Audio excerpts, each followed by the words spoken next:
Arestado sa lalaking suspect sa pangmomolestya sa isang bulag na bata sa Kalumpit, Bulacan. Saksi si John Consulta, exclusive.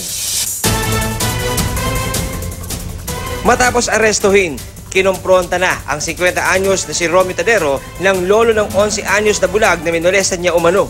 Pinagsamantala mo. Bago abusuhin ang apo, nag-inuman pa raw sila ng suspect.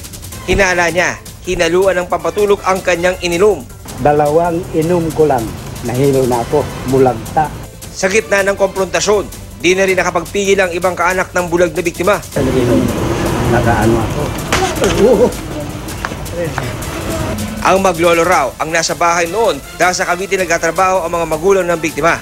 Nakasama na niya nang kausapin siya ng mga pulis. Sabi niya pa po, gusto niya pa po akong ligawan. Tinataas ko po yung shirt ko, sabi ko ayaw ko po. Papatayin daw niya po ako kung nagsumbong. Natigil lang ang pang-aabuso nang dumating ang ate ng biktima at nagsisigaw. Bulag man ang biktima, naposesan niya ang suspect, lalo't kaibigan daw ng pamilya at lagi sa kanilang bahay.